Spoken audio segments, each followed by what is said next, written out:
Good morning, Darlene here. I was busy over the weekend. I thought I'd share a little bit of what I was doing. I'm not sure that I've mentioned it before in any of my videos. Maybe I have, but then again, maybe I haven't. But one thing that my husband and I do is teach hunter education. We are passionate about teaching hunter education, so much so that we are both on the board of the Oregon Hunter Education Instructors Association. As hunter education instructors, we are licensed and monitored. That's not really a right word. They don't keep a thumb on us exactly, but in one sense they do, by the Oregon Department of Fish and Wildlife. We are volunteers. We are all volunteers. You can't just teach a hunter education class. You have to be licensed to do so by the Oregon Department of Fish and Wildlife. And you have to have a background check and fingerprints and all of that, because we're working with kids, and at all costs our kids have to be protected. So why am I passionate about teaching hunter education? Why is it important to go hunting even? And why is it important to teach the class to our youth? Well, and we have grown-ups that take the class too, not just youth. But I would say about 3/4 of our students are youth, most of them somewhere between ages 9 and 15. What's important about hunting in the first place? Well, hunter education itself has been around since, the 1940s. And over time, the education part of it has progressed until now it's very organized. We have a curriculum that we teach. All the instructors statewide, and I could even say nationwide, have a solid curriculum that they teach, and we don't stray away from that curriculum. There are lots of extras in the curriculum that we can choose to or not to include in our teaching, but we all teach the very basics. What are those basics? For one thing, understanding the importance of hunting, and that is that as volunteers, we help the Department of Fish and Wildlife with conservation, with maintaining an appropriate amount of whatever game or fowl that we're after, so that there are not too many of them or too few of them. What we do is help the department to maintain that. It's like very important. Farmers don't want to be overrun with elk in their fields eating their crops.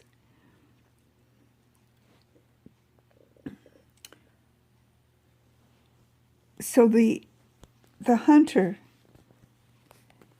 it's been a tradition for years and years.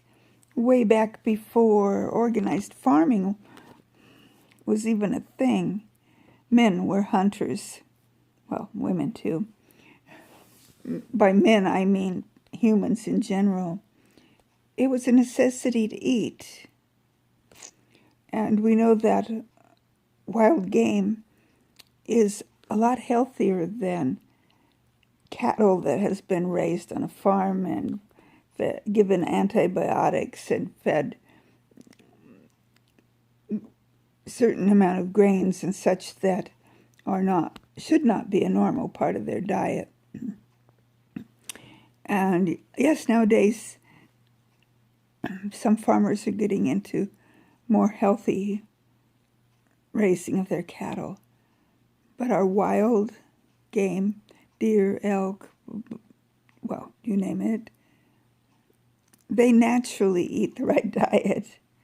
And so their meat is much more healthy for us to eat. Well, that's a couple of reasons to hunt. The other thing has to do with the word tradition. Traditions are important. My father did it, my grandfather did it, my great-grandfather did it, etc. Well, now in my personal case, my father wasn't a hunter, but he had nothing against it. He just personally himself wasn't a hunter. He was a very mild, gentle man, and it just, well, we raised chickens and a cow, a calf. A couple of years we raised rabbits. So he wasn't against killing things, but I don't know why. He wasn't a hunter. I think it's because I think he was raised in this, kind of in the city. Anyway, but for many, it's a family thing. Families go out together and hunt. It's a bonding thing. People go out together and camp and hunt. Why are we passionate about teaching about it? I talked about why the tradition of hunting is important. But what about the teaching aspect of it? Well, you don't just want anyone out there with a gun. Guns are dangerous. You can't pull back that bullet once it leaves the gun. So the safety aspect of it is extremely important to teach our young people. Anybody who takes our classes, they need to understand as much as they can about different kinds of firearms, how they work, how to handle them safely. We have rules. Do not put your finger in the trigger guard until you're ready to shoot. Do not point the muzzle at anything that you are not prepared to kill. Know your target and what's beyond it and behind it. Do not shoot at anything that you are not absolutely sure of what it is or where it is. And always treat a firearm as if it's loaded, always. Even if you know absolutely sure that it's empty, it's loaded. Treat it as if it's loaded, always. So these are important aspects for us to teach. We teach ethics, how to follow the rules that the state has put out for us to follow. How many of something we can shoot, what days we can take the game. These are all important. That's part of ethics. The other part of ethics is just knowing and doing what is right. Something might be legal, but it's not always right. We need to know right from wrong and make sure that our kids understand right from wrong. If they see somebody poaching, for instance, don't be afraid to call that tip line. You can do anonymous and report somebody doing something wrong. It's important for folks to do the right thing. So the ethical aspect of hunting is extremely important. Knowing that the people who handle firearms are strong, ethical people. By strong, I mean in character. People of character, people with integrity. we all know people that should not be around a gun.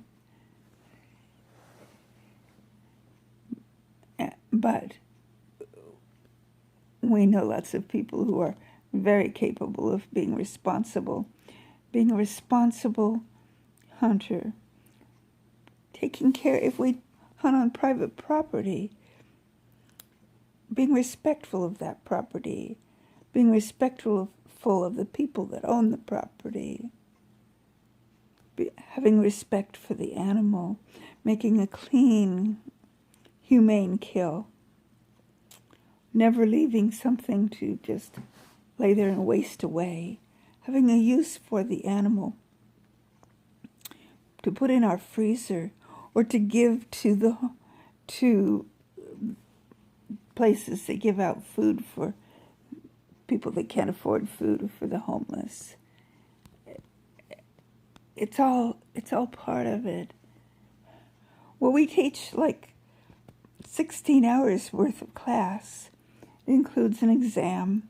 It includes part of a day where we go out into the field to a range or to some place where we can practice shooting.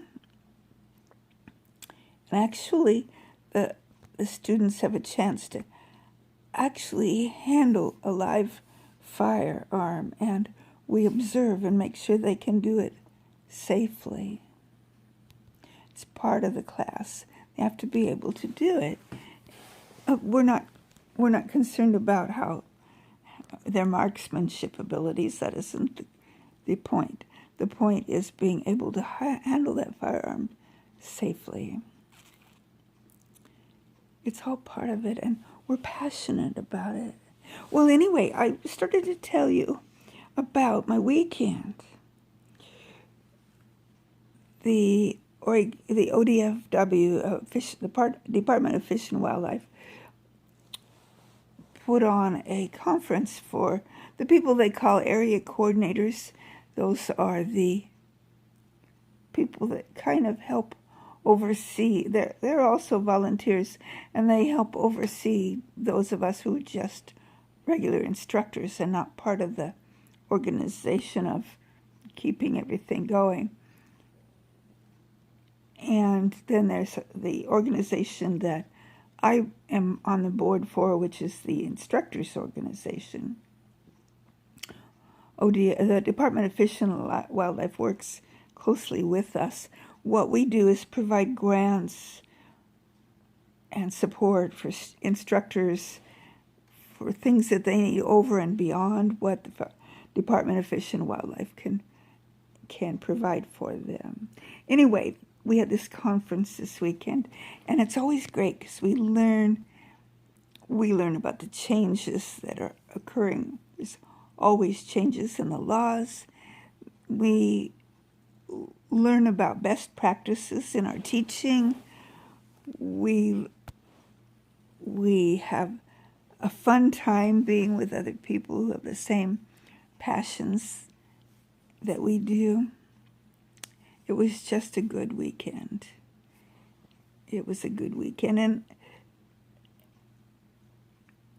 we have that meeting every year. It's usually around this time of year, either December or January.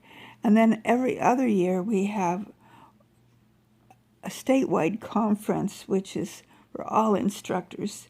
The meeting this weekend was just for the coordinators. And I'm not a coordinator, but my husband is an assistant coordinator. So it's for the coordinators and their assistants. But I was there one, because my husband was, and two, because I'm on the board of the Instructors Association, and we always have our board meeting before the conference, before the coordinators conference, and then we have to do fundraising things, so we have product like cups and hats and shirts and pins and various sort of things, and so our memberships renew memberships and sell new memberships at that time. So we're highly involved in the conference. So that's kind of what I was up to this weekend. And I just thought I'd share it with y'all. A different part of my life from what you're used to seeing. So I'm just really glad that I got to talk with you today. And may the good Lord richly bless you. And I will see you on the next video.